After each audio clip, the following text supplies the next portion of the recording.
A very astute viewer of the Florida Maquis noticed that in our last video, the shark that we had described on the right bore a very close resemblance to this modern shark known as a goblin shark. And looking at images, I have to say I agree. The one on the right is far larger than the modern day goblin shark, but when you look at the nose that protrudes over the jaw like this, here's the mouth opening here, and I have a better picture of a goblin shark here. When you see this part that protrudes over and the mouth underneath it, and you see this image here, it is a dead ringer for some type of a relative at least, if not just a larger version. Now, I've done a little bit of research on the goblin shark, and it only gets to be about 3 meters, 9 feet, 10 feet long. Still, big shark, wouldn't want to encounter it. But, the one on the right is far larger, but historically, a lot of the stuff that we're seeing in Antarctica is frozen in the ice. So who's to say that there couldn't have been a much, much larger version, patrolling their oceans? And this one just got caught frozen, and we know what happens when something gets flash frozen very quickly. It's preserved. They've pulled stuff out of the permafrost, out of these glaciers that's tens of thousands, if not many more years older. But I would like to share something with you guys today that's a little bit different, in the sense that I talk about seeing things that are evidence of activity. And when you look at other places in Antarctica where we know there's human activity for a fact, and you compare the two, sorry, I just want to make sure I got the right image layer here, you can very clearly see, very clearly see the difference between ice, snow, wind, and cracks in the ice and tracks. And I'm going to try to zoom in here to show this. All these crisscrossing little tracks. Let me see if I can turn that down to get the contrast.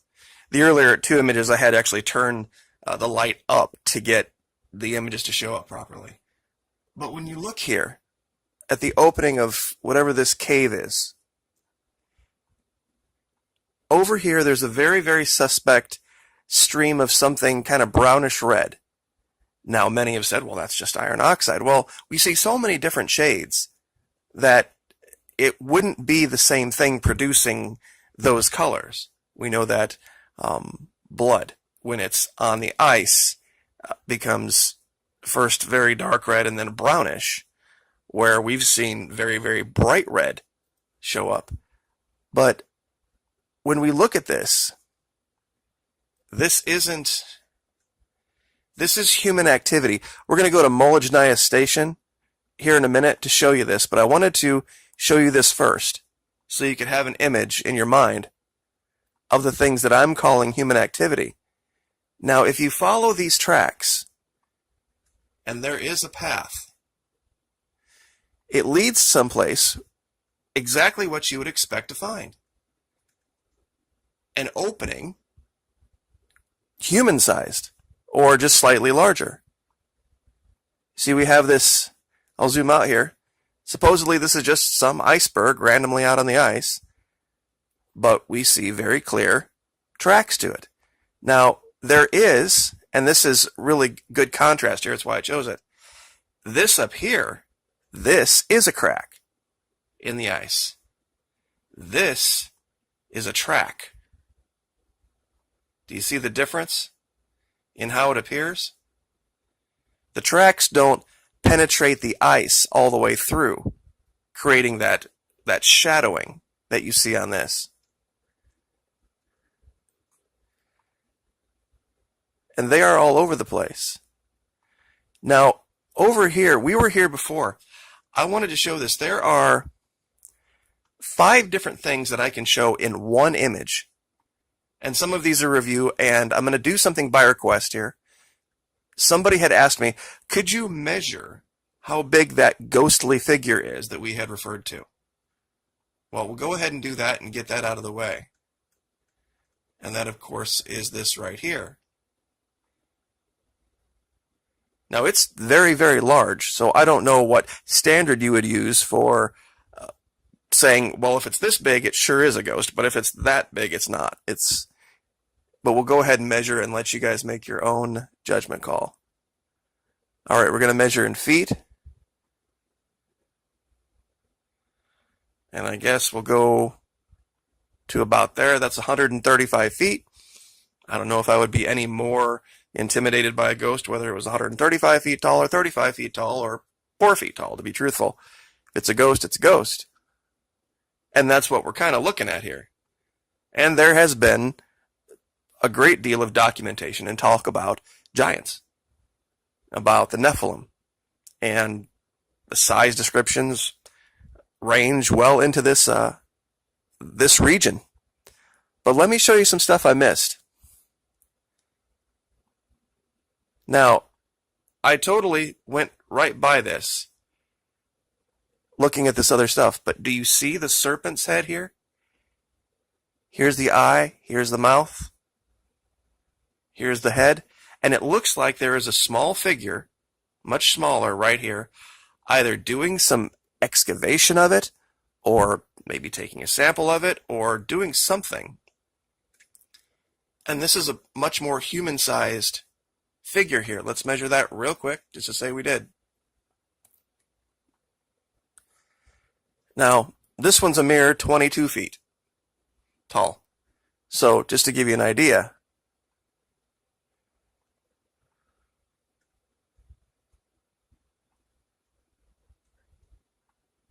and down here, believe it or not, I found two figures. Once again, another shark. As we can see here, here's the mouth. And if you look very, very closely, this looks dead ringer for a great white. There's something going on up here. But if you look back here, tell me that's not, gosh dang it.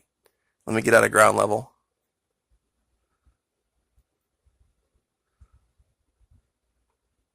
I have changed the settings so that it doesn't automatically tilt when I zoom back out, so this is just going to take a second. All right. Very tough to see. I'll give you the coordinates so you can do it for yourself. A dolphin, or what looks very much like a dolphin.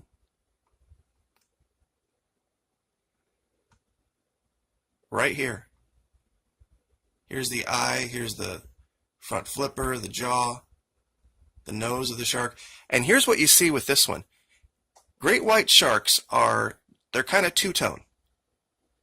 They're dark and light. They're dark on the top, light on the bottom. It's a trick that they have adapted, their bodies have adapted, that when you look at them from below, they're white. And that kind of mixes in with the sun, looked from below up at the surface of the ocean. When you look down into the ocean from above, they're darker, and it's camouflage basically. And we see that here. We see the dark top and we see the white bottom, just like you see in any other great white. I'm going to try to get as close as I can with this. We're at about eye altitude, 150 feet right now.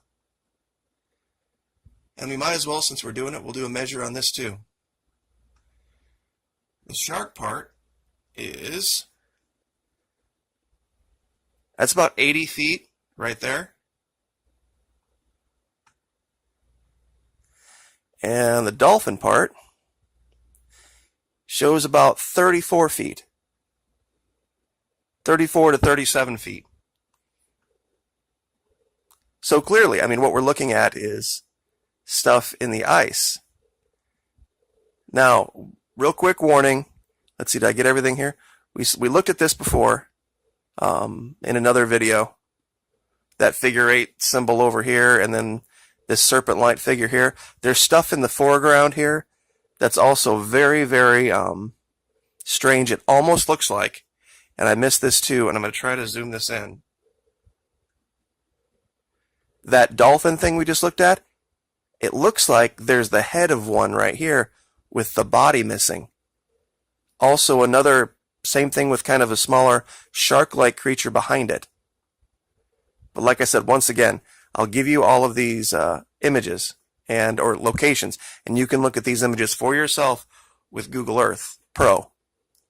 Got to have that high-res layer box checked. If you go to Tools in the upper left and then Options, it'll give you all that, and it will, of course, depend a lot on your computer or the device that you're using and its memory and processor speed, that type of thing.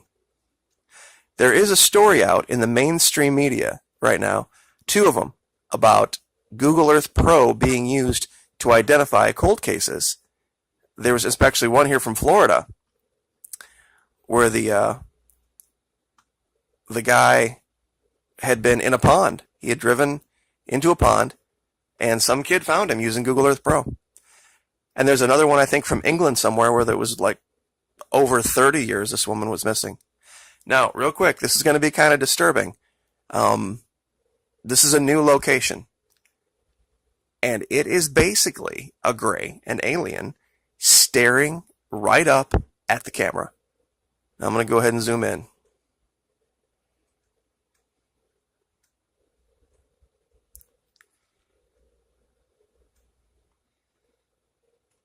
Now I need to turn up the light a little bit. There we go. Do you see it? Sorry about that. Let me back out of this and get the tilt right again. Trying to get as close as you can. It's very, very difficult to stop that tilt before it happens. It's basically Google Earth Pro bringing you down to ground level. All right.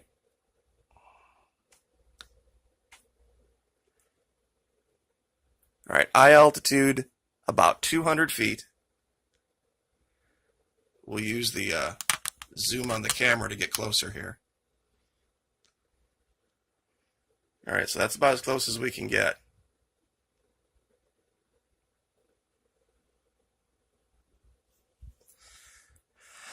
That's pretty clear to me.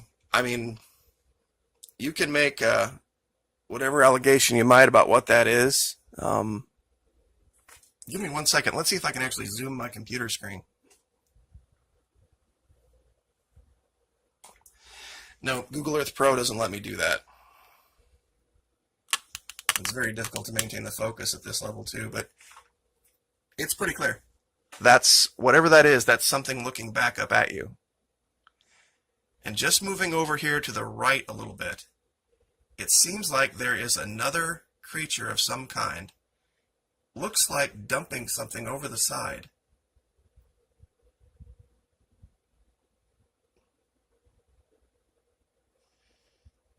But I'll try to lighten this up a little bit more so you can kind of see the body.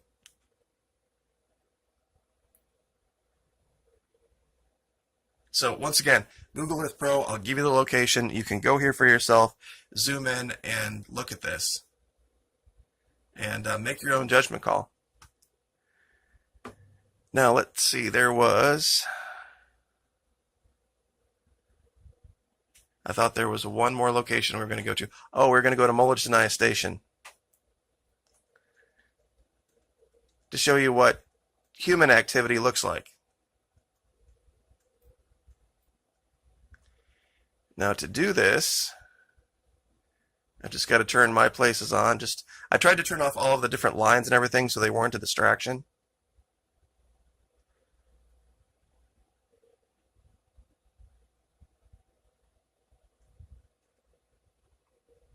Oh, and there was one other thing I wanted to show you guys. There was a dolphins, penguins, pardon me, on the ice near that big access port we were talking about before.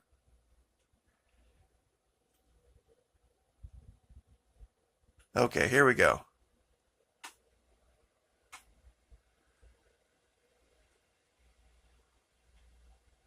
All right, so this is Terrifiying�Has Station. We can see here what human activity looks like. Now this is a winter picture. There's a better one. Okay, here we go. This is the one I wanted. This is 2018. You can very clearly see what it looks like. This was the area. See the brown? See the evidence of the vehicle tracks? This is what human activity or activity on the surface looks like.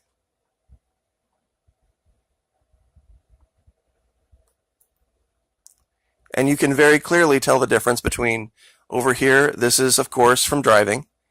These are power lines or some type of piping or something like that.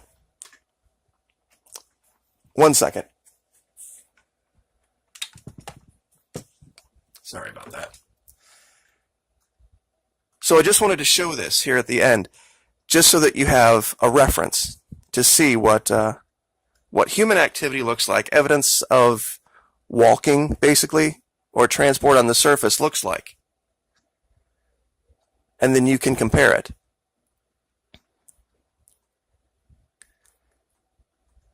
And let's go down there real quick to that access port. And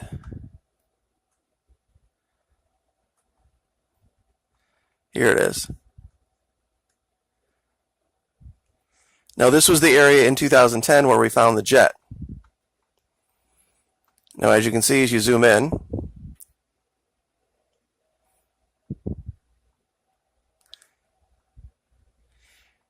you see this right here? This is penguins.